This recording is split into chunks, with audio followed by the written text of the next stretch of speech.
Ada pertanyaan? Bapak, saya mau bertanya, Pak. Yang tulis tadi, yang Center of Convergence yang 16 pangkat N dalam kurung Z plus I itu bukan min I ya Pak, jawaban yang benar Pak. Kan Z min 0. Soal nomor berapa? Yang soal nomor 10. Jawabannya berapa? Bukannya harusnya min I ya Pak ya. Kan Z min Z0. Sebentar, saya coba lihat. Saya nulisnya +1 atau -1 di situ itunya. Apa namanya soalnya? +1. Z plus I gitu Pak.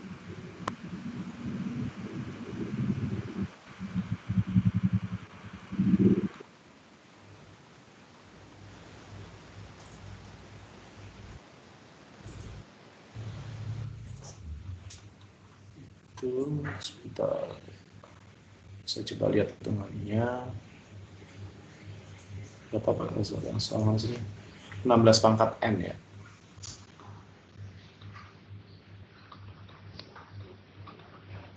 Iya Pak, pangkat N.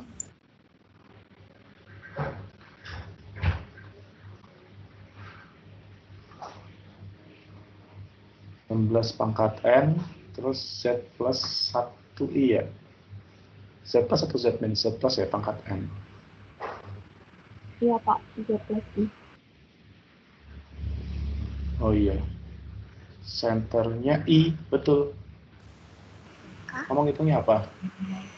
Bukan senternya min I ya Pak.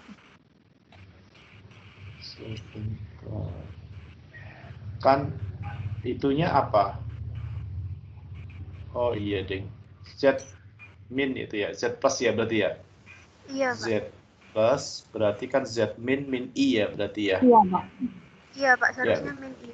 Iya betul. Salah saya berarti. Min I. Ya, terus saya salah di setengah, harusnya 0,5 lagi Pak. Ya itu kalau itu jawabannya betul sih. Ya, terima kasih Pak. Yuk.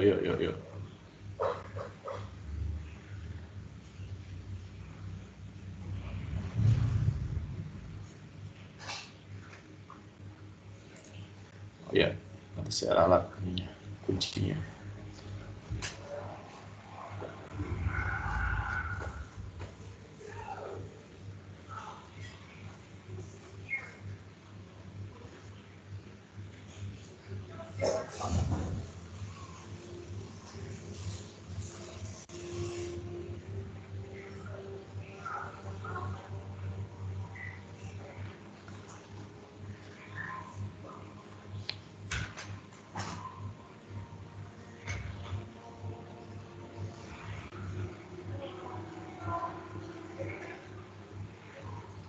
Oke, sudah ya berarti ya.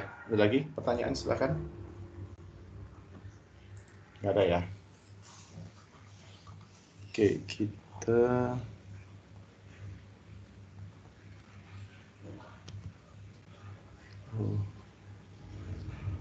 tutup ya.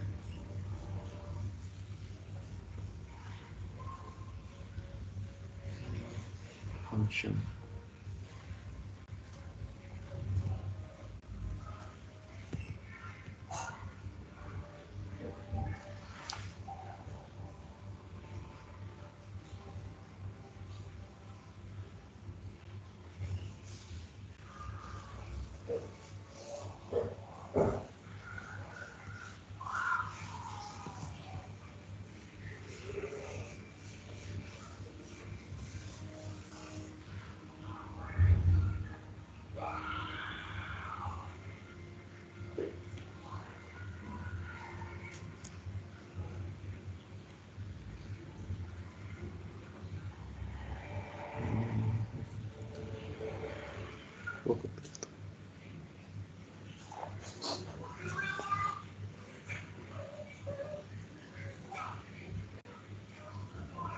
Oke.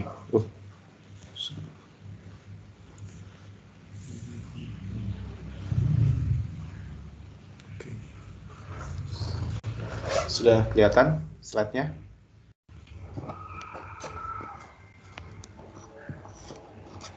Sudah, Pak. Oke. Nah, kita lanjutkan dengan tile sekarang kita lanjutkan dengan deret bilangan kompleks yang merepresentasikan suatu fungsi gitu ya. Kalau tadi kan kita hanya melihat bahwa ya ini ada suatu deret gitu. Nah, sekarang gimana kalau suatu bilangan kompleks itu suatu fungsi itu merupakan suatu deret dari power series gitu. Nah, itu gimana ketika misalnya power series-nya tadi adalah bilangan kompleks, kemudian dalam bentuk power series, tapi dalam bentuk fungsi. Nah, kayak gitu. Jadi ceritanya adalah bagaimana kita mencoba untuk melihat secara analitiknya gimana. Karena kemarin ketika kita membahas suatu fungsi di dalam suatu bilangan kompleks gitu kan, nah itu kan kita mau menganalisis yang kita sebut sebagai analytic function gitu. Jadi bagaimana suatu power series itu merepresentasikan suatu fungsi analitik, maka kita harus melihat bagaimana karakteristik dari fungsinya tadi sebagai suatu deret dari power tadi. Nah, maka anggaplah kita punya suatu fz. Nah, fz itu adalah suatu fungsi yang fungsinya itu merupakan suatu power series, yaitu an z pangkat n mulai dari n sama dengan 0 sampai dengan tak berhingga, atau dengan kata lain A0 tambah A1Z tambah A2Z kuadrat gitu. Dimana di sini kita punya klausul ya tadi ya, supaya dia convergence, berarti absolute Z-nya itu harus lebih kecil dari circle of convergence gitu. Ya, jadi absolute Z-nya harus di di bawah ya, atau lebih kecil daripada circle of convergence gitu. Nah, ini adalah representasi dari suatu fungsi gitu ya, representasi dari suatu fungsi dari suatu fungsi Z gitu ya, fungsi dari suatu bilangan kompleks dengan menggunakan suatu power series. Nah, jadi tujuan kita untuk membangun suatu representasi suatu fungsi dengan menggunakan power series itu adalah ini. Jadi bagaimana kita bisa membuat suatu uniqueness namanya. Ya. Uniqueness dari suatu representasi dari suatu fungsi, sehingga suatu fungsi itu tidak bisa direpresentasikan oleh dua power series yang berbeda dengan center yang sama gitu.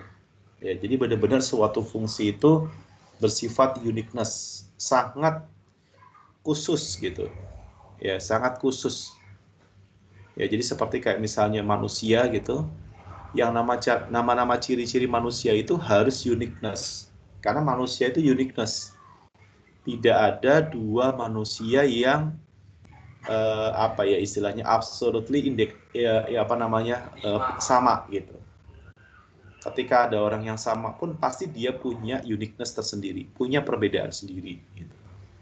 Nah, ini adalah bagaimana kita bisa nanti membangun suatu fungsi dalam menggunakan deret power series adalah untuk bisa mendapatkan uniqueness gitu. Sehingga ketika kita mendevelop suatu fungsi tadi dalam bentuk power series gitu ya, maka kita bisa memastikan bahwa dia memenuhi karakter yang disebut sebagai unique tadi. Dan ini menjadi suatu hal yang penting gitu ya, ketika kita menggunakan power series ini gitu ya, sebagai suatu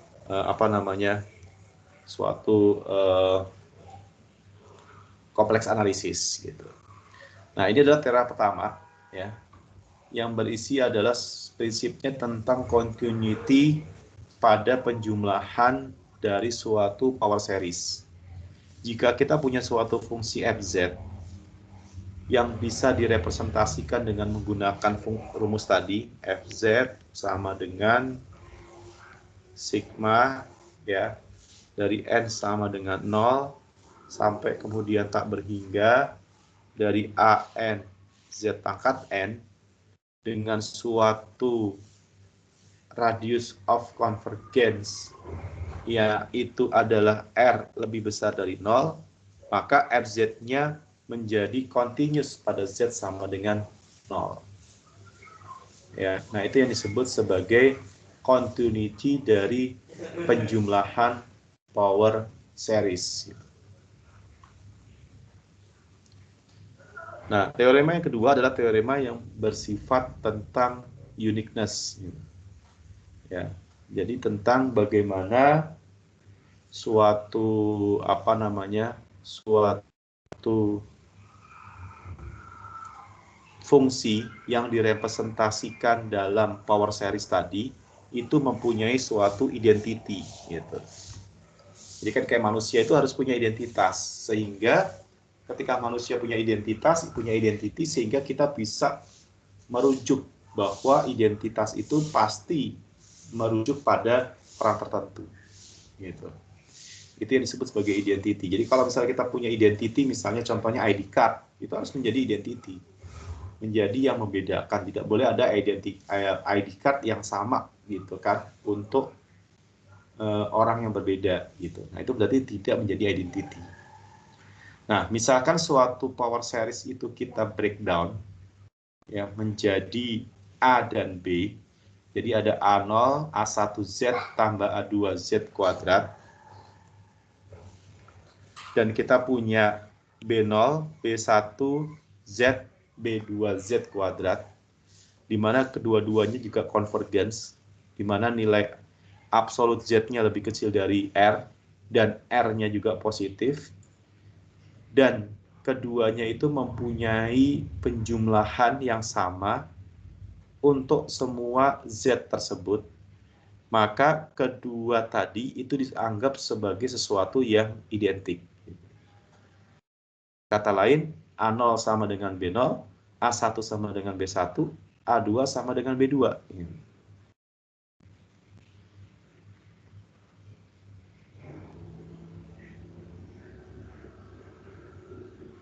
Nah, di sini kita bisa melihat jika fungsi yang Fz itu bisa direpresentasikan suatu power series, suatu deret power tadi dengan suatu sembarang titik 0 yang untuk merepresentasikan tersebut, maka dia dianggap unik gitu.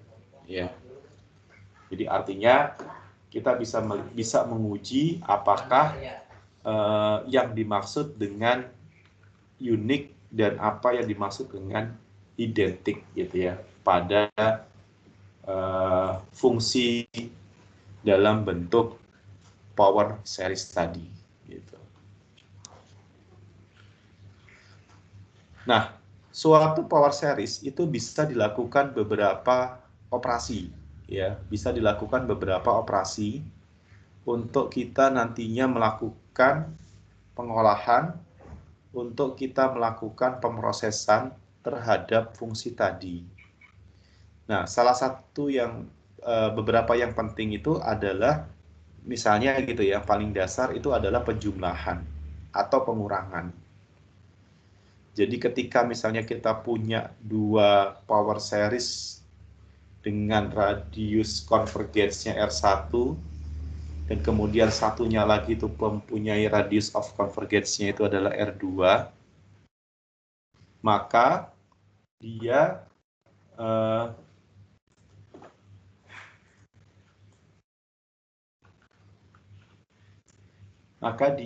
itu akan menghasilkan ya,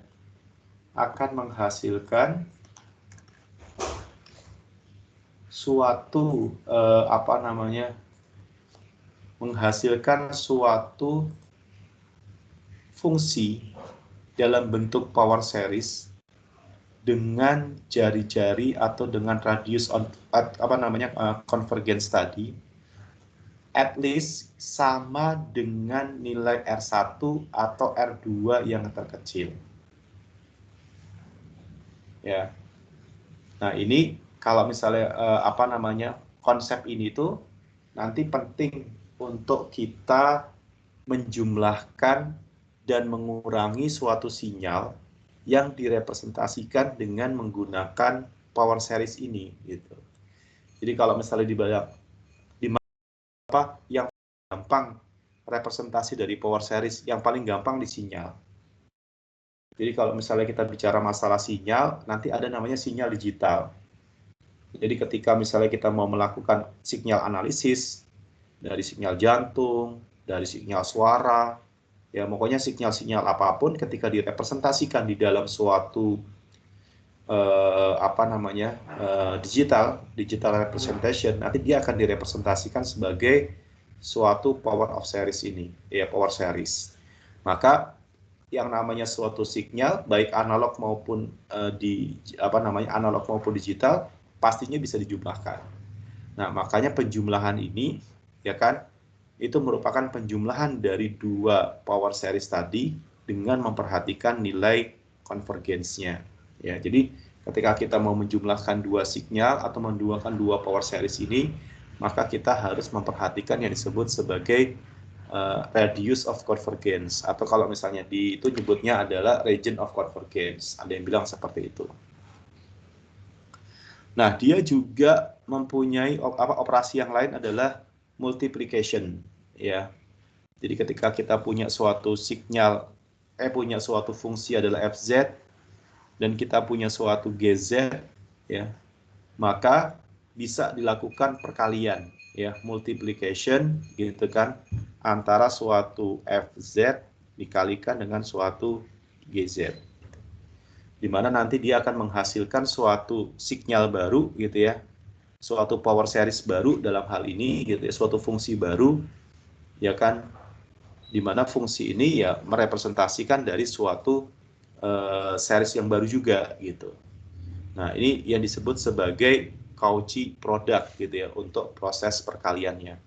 Jadi ketika fz dikalikan atau multiplicate fz dengan gz, ini akan menghasilkan seperti ini. Ya, A0, B0, ya, ditambah A0, B1, tambah A1 kali B0, Z, ditambah A0, B2, A1 kali B1, A2, dan terusnya. Gitu. Atau dengan kata lain, kalau dibuat dalam bentuk power series, maka ketika FZ itu adalah AKZK, dan GZ adalah BMZM, gitu ya, maka ketika dikalikan, dilakukan multiplication, maka dia bisa menghasilkan deret dari N0 sampai tak berhingga dari A0 BN, A1 BN-1 sampai dengan AN B0. Nah, ini perkalian ya. Bisa juga nanti ketika misalnya kita membahas yang sebelumnya, misalnya representasi dari suatu sinyal XZ misalnya tadi, SZ itu kan tadi yang penjumlahan Z1 dan Z2. Nah, itu nanti bisa aja direpresentasikan dalam bentuk FZ dikalikan dengan GZ. Gitu. Sangat mungkin sekali. Nah, dia bisa ditambahkan, bisa dikurang, bisa dimultiplication. Berarti sebenarnya ketika bisa dimultiplication, berarti dia bisa juga dibagi. Gitu. Ya, jadi kan dia bisa dibagi. Karena pembagian itu sebenarnya adalah perkalian dengan inverse-nya. Gitu. Nah, fungsi tadi itu juga bisa dilakukan diferensiasi dan integrasi. Ya, jadi sangat memungkinkan sekali power series itu dilakukan diferensiasi dan dilakukan integrasi. Di mana suatu diferensiasi gitu ya dari suatu misalnya tadi kita punya FZ, saya tulis lagi sama dengan sigma N sama dengan 0 dari tak berhingga dari A N Z FZ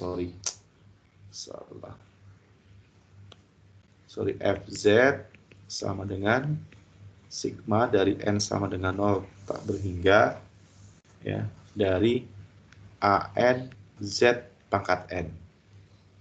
Nah, dalam hal ini bentuk power series-nya ini ketika dilakukan diferensiasi F aksen Z-nya, nah maka dia akan berkurang 1 N-nya.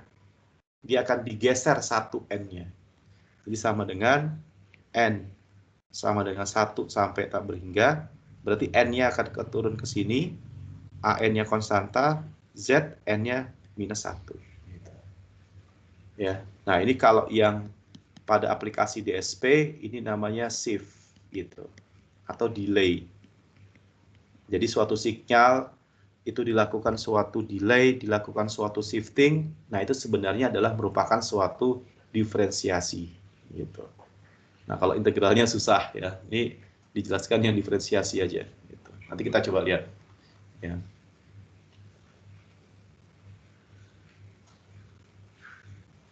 Oke, terus teorema yang berikutnya itu adalah diferensiasi dari suatu power series, gitu ya. Oh, ini penjelasan yang tadi. Jadi bagaimana derivasi itu adalah tidak akan mengubah radius of convergence, gitu. Ya, jadi ketika tadi misalnya kita punya sinyal seperti ini, ya, di sini dia punya nilai R, gitu ya, radius of convergence. Nah, ketika dia dilakukan shifting, maka di sini juga akan punya nilai R. Jadi tidak merubah radius of convergence-nya. Ya, atau kalau misalnya di signal processing, dia tidak mengubah region of convergence-nya. Gitu. Oke, ada pertanyaan sampai sini?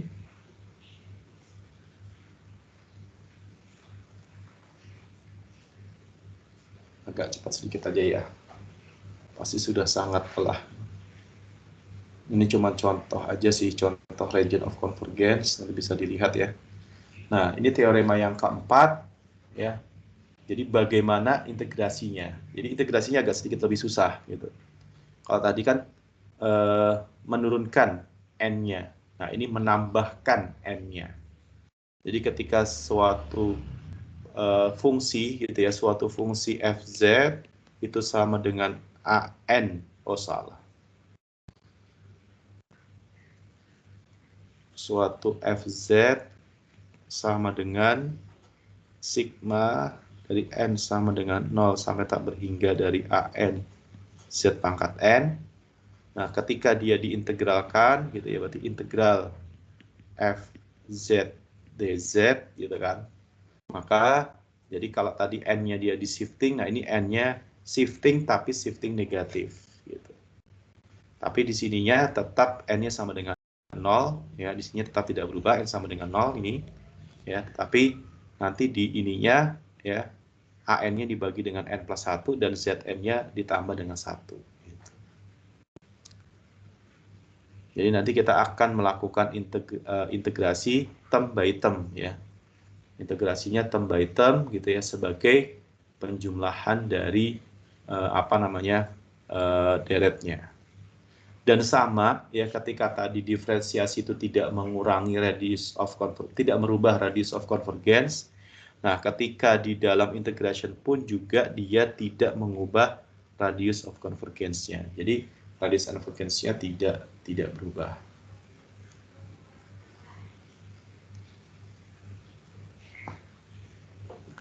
Nah, nanti hubungannya gitu ya. Hubungannya dengan suatu analytic function tadi, sebentar ya, mungkin yang kelewat. Ya, jadi hubungannya antara si fungsi tadi, ya, itu merupakan analitik atau tidak. Nah, itu kita bisa merujuk pada dua pertemuan yang sebelumnya, gitu. Jadi suatu suatu fungsi yang direpresentasikan oleh suatu power series dianggap merepresentasikan suatu fungsi analitik, yaitu apabila ada suatu power series dengan radius of convergence-nya itu tidak sama dengan 0, ya kan? Itu merupakan suatu fungsi analitik di mana untuk setiap titik-titiknya itu berada di dalam berada di dalam circle of convergence-nya. Jadi ketika misalnya kita punya ini radius of convergence, misalnya di sini ada centernya, ya, maka suatu power series dengan radius of convergence-nya itu tidak sama dengan 0, dia merupakan suatu fungsi analitik untuk semua titik-titik, ya, untuk semua titik-titik di dalam lingkaran circle of convergence-nya. Nah, turunannya dari fungsi ini didapatkan dengan cara menurunkan fungsinya tadi tanpa mengubah circle of convergence-nya, ya, tanpa merubah daerah konvergensinya. Sehingga akibatnya turunannya gitu ya, turunannya itu akan mempunyai radius of convergence yang sama dengan fungsi aslinya. Sehingga bisa dikatakan bahwa turunan dari suatu power series selama dia masih berada di dalam circle of convergence-nya, dia bisa dianggap sebagai suatu analytic function, gitu, ya. Maka dia bisa dianggap sebagai suatu analytic function.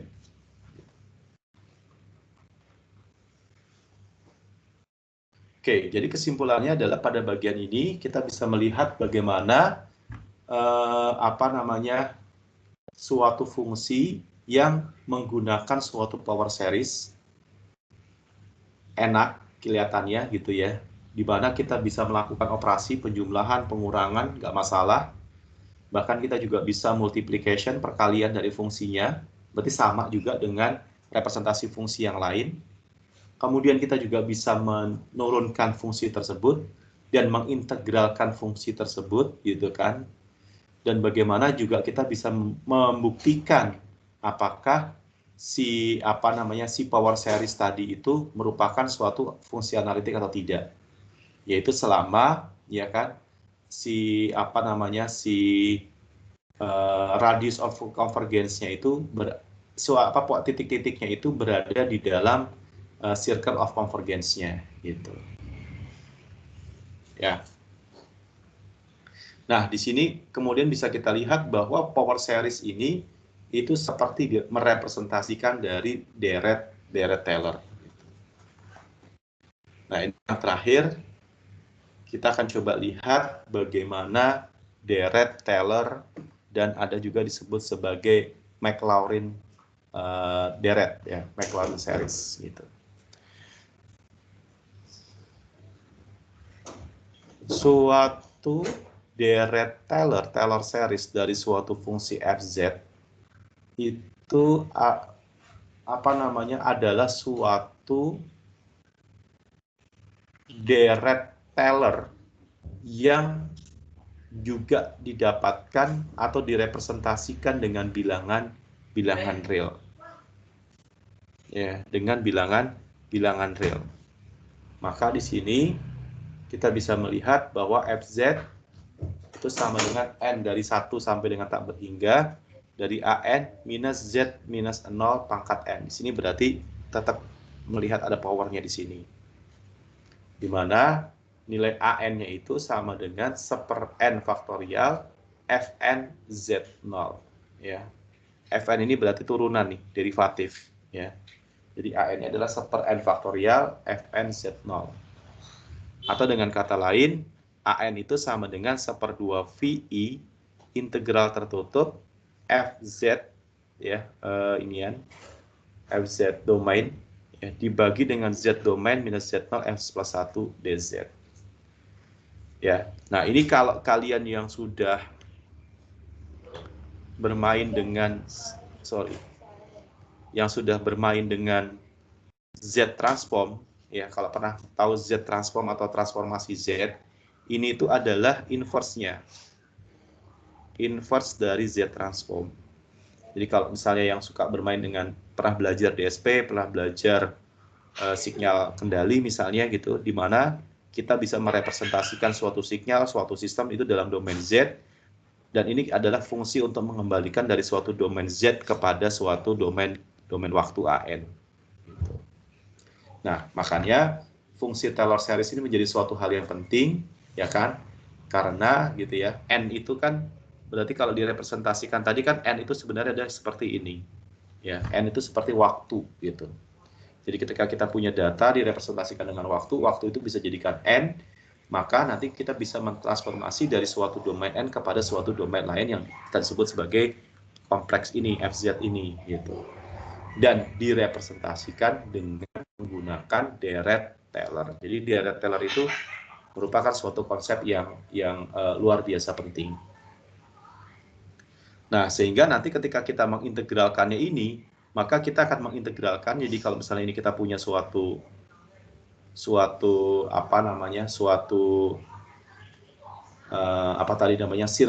ya, circle of convergence, maka nanti integralnya itu dimulai dari titik ini, ya kan, ke sini, ya, counterclockwise, gitu ya, di mana di dalam counterclockwise ini terdapat Z0, gitu, dan kemudian diintegralkan ke sini sampai dengan ini.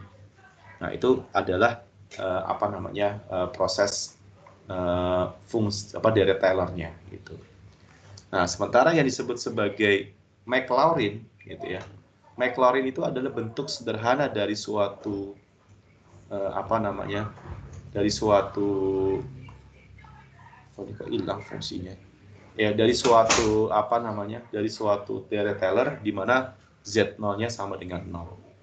Nah, di sini ada fungsi bahwa yang namanya FZ itu, ya, remindernya itu adalah FZ0 ditambah dengan Z minus Z0 dibagi dengan 1 faktorial dikali F aksen Z0 ditambah dengan Z minus Z0 kuadrat dibagi dengan 2 faktorial. Nah, ini F dot, ya.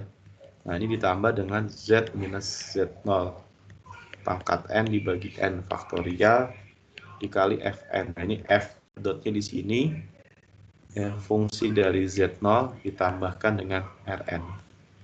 Z. Nah, Rn inilah yang disebut sebagai tadi reminder, ya, reminder itu atau sisa, gitu ya. Nah, di sini bisa kita lihat bahwa suatu suatu Taylor series, gitu ya. Di sini kita bisa lihat bahwa Taylor series itu merupakan suatu power series, ya, seperti power series. Nah, cuman di sini bisa kita lihat bahwa A-nya itu merupakan suatu suatu nilai tertentu yang merupakan turunan dari fungsinya itu sendiri, gitu. Dan itu merepresentasikan suatu fungsi analitik. Kenapa? Karena kita tahu bahwa setiap analytic function itu juga bisa direpresentasikan dengan power series dan dia masih berada di dalam daerah region of convergence-nya, gitu. Nah, sehingga di sini melihat bahwa Taylor series ini bisa merepresentasikan beberapa sistem-sistem yang ada di dalam fisika. Nah, ini disebut sebagai teorema pertama yang disebut sebagai Taylor theorem, gitu ya. Dan ini ingat bahwa power series itu merepresent dari suatu analytic function, dan setiap analytic function itu bisa direpresentasikan dengan menggunakan Taylor series. Nah, suatu FZ itu bisa disebut sebagai analitik dalam domain Z itu apabila suatu Z itu sama dengan Z0 itu berada di dalam domain tersebut, gitu.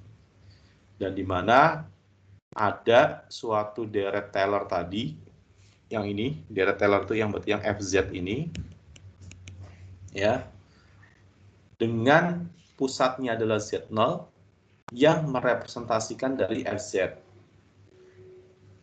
Nah, di mana representasi ini itu bisa digunakan, gitu ya, untuk suatu sembarang disk dengan suatu pusatnya Z0 di mana FZ-nya itu adalah analitik. Dan remindernya tadi, Rn-nya ini tadi, ya, itu bisa direpresentasikan dalam suatu fungsi, ya, Rn itu adalah integral dari remindernya tadi, gitu.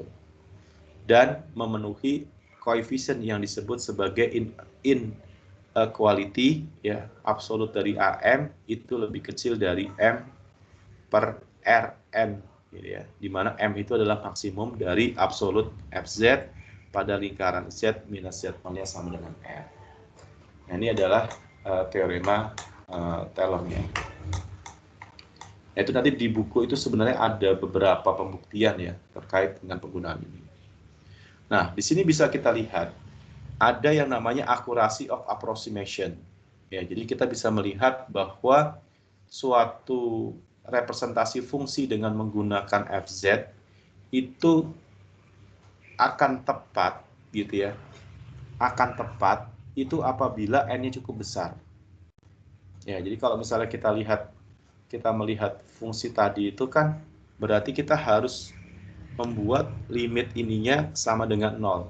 Limit remindernya sama dengan 0 supaya merepresentasikan bahwa f aslinya ditambah dengan f aproksimasinya ditambah dengan r dan r-nya sama dengan 0. Berarti kan artinya f aslinya dengan f representasinya sama gitu. Nah, ini hanya bisa terjadi apabila n-nya itu cukup besar. Gitu. Makanya nanti ketika kita ingin merepresentasikan dari suatu sistem function gitu ya, suatu model, nah itu biasanya semakin akurat, semakin tinggi ininya akurasinya, maka kita harus merepresentasikan model tersebut dengan orde yang besar atau n yang besar. Gitu. Nah, kemudian juga ada prinsip di dalam Taylor series itu yang disebut sebagai singularity, ya, atau singularity atau radius of singularity pada suatu radius of convergence. Nah, ketika kita punya suatu fungsi fz tadi, ya kan, dia akan punya setidaknya satu singular point, ya, dari suatu fz. Nah, di mana pada poin tersebut z itu sama dengan c dan fz-nya itu tidak analitik. Ya. Nah, kita menyebutnya berarti fz itu singular pada c atau dia mempunyai singularity pada c. Nah, ini umumnya sama dengan jarak dari suatu Z0 kepada suatu titik di dalam suatu FZ. Ya, sehingga suatu singularity atau daerah radius convergence ini yaitu pastinya sangat tergantung dengan suatu modelnya gitu. Ya. Dengan suatu modelnya, dengan suatu representasinya, tapi nanti kita pasti ada punya daerah yang disebut sebagai daerah singularity tadi, gitu. Daerah yang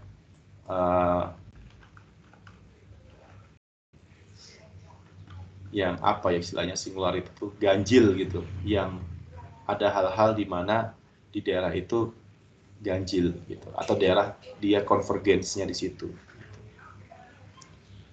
Oke. Berikutnya adalah teorema yang kedua, ya. Taylor series itu merupakan power series itu merupakan Taylor series. Gitu. Ya, jadi itu merupakan Taylor series dengan suatu non-zero radius of convergence. Jadi istilahnya power series yang tadi sudah kita bahas itu adalah bentuk sederhana, ya kan, dari suatu Taylor series dengan suatu radius of convergence-nya adalah non-zero, gitu, tidak sama dengan 0.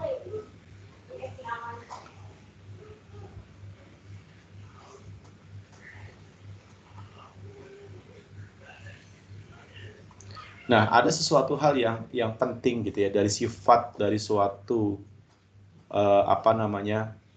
fungsi analitik yang dalam bentuk bilangan kompleks ini adalah mereka mempunyai derivatif pada semua n-nya, pada semua ordenya gitu. Dan di sini bisa kita lihat bahwa kita bisa melihat bahwa setiap fungsi f itu nggak ada habisnya, dia semua bisa didiferensiasikan terus, kan gitu kata Dien. Nah, di sini bisa kita melihat bahwa hal ini tidak terjadi pada suatu fungsi real. Fungsi real yang dia mempunyai derivatif untuk semua ordenya, ya, itu tidak bisa direpresentasikan oleh suatu power series.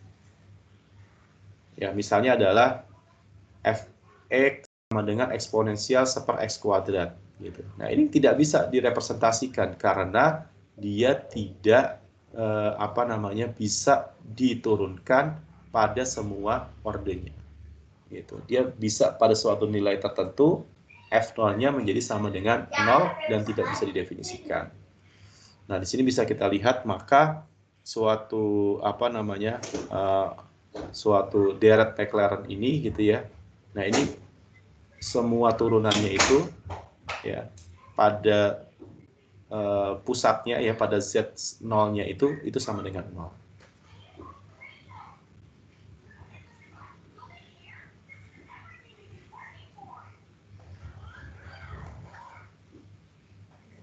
Oke, ini sama ya.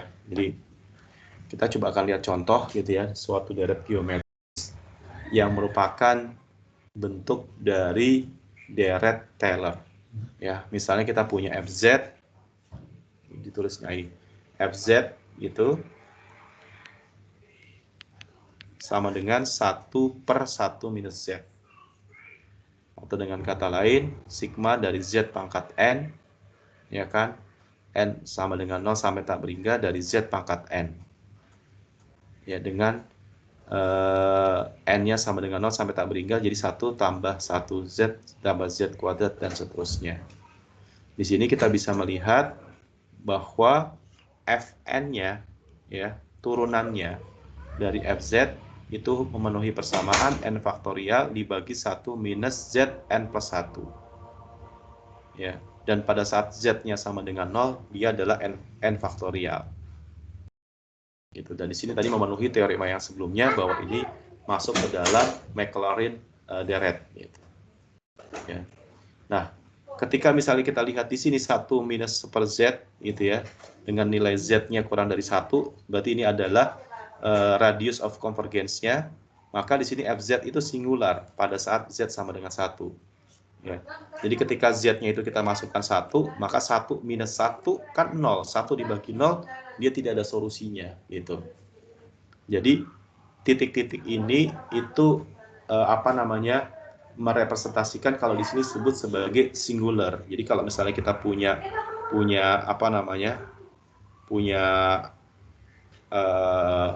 suatu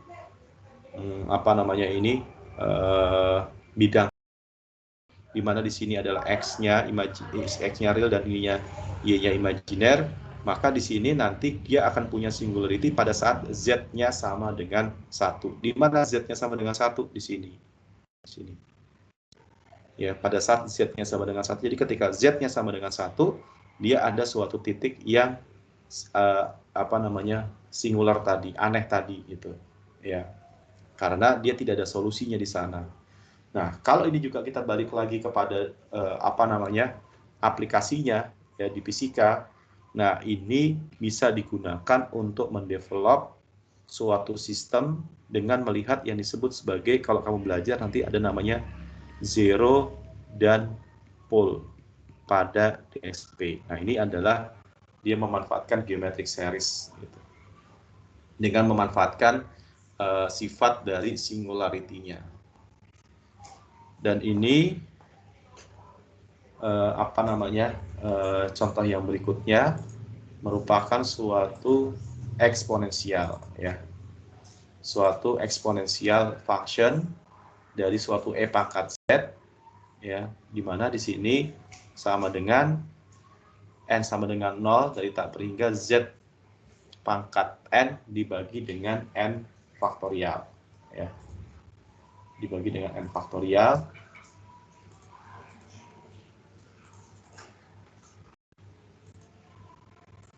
Nah, maka di sini bisa kita lihat bahwa ketika kita mengganti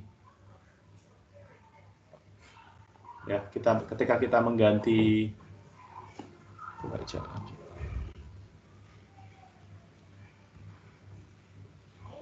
ya. Nah, ini ketika kita mengganti si fungsinya tadi gitu ya, e pangkat z-nya diganti dengan menggunakan e pangkat x. Di sini kita bisa melihat bahwa memenuhi suatu formula dari Euler, ya, memenuhi suatu formula Euler dan menjadi suatu deret Euler, di mana deret Eulernya itu berlaku suatu E pangkat IY sama dengan cos Y tambah I sin Y. Gitu. Nah, di sini kita bisa melihat, kita bisa lakukan penurunan dari E pangkat Z ini diturunkan, dan kemudian kita nanti bisa menggunakan teorema diferensiasinya gitu ya untuk deret series berikut ini. Oke, sedikit lagi deh, ini cuman contoh-contoh aja sih tentang trigonometrik dan hyperbolic function gitu ya. Bagaimana representasinya di dalam Maclaurin. Terus kemudian ini kalau untuk yang bentuknya logaritmik logaritmik natural ya, ini juga nanti ada contohnya beberapa yang model Maclaurin lainnya gitu, dan juga kemudian yang integration. Ini bisa nanti dicoba sendiri gitu. Nanti ada beberapa contoh-contohnya. Silakan kalau ada pertanyaan. Sorry, sudah lewat 4 menit.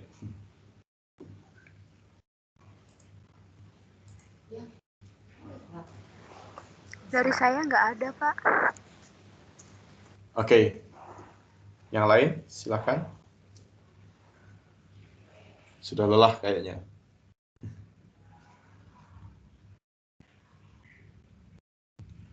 Oke, baik. Kalau nggak ada, kita ketemu lagi nanti minggu depan ya. Di jam yang Baik, sama. Pak. Nanti mungkin, karena ini sore ini nggak sempat kuis ya, mungkin nanti minggu depan bisa kita mulai dengan kuis dulu untuk materi yang terakhir ini, yang Taylor series ini. Ya. Untuk minggu depan, apa numerik analisis, Pak? Nah, saya tuh baru diingatkan ya kemarin itu, jadi kalian tuh kan ada perubahan kurikulum. Nah, ketika di perubahan kurikulum itu kan kita yang awalnya ini 3 SKS diubah menjadi 4 SKS. Nah, terus kemudian kalian sudah ada kuliah metode komputasi kan? Sudah ada, Iya, Pak. Sekarang, Pak. Nah, sudah ada kan, di jalan juga kan. Nah, makanya nanti numeriknya itu saya take out. Skip. Gitu. Nah, saya take out. Jadi nanti kita bisa fokus kepada ini satu lagi nih materinya.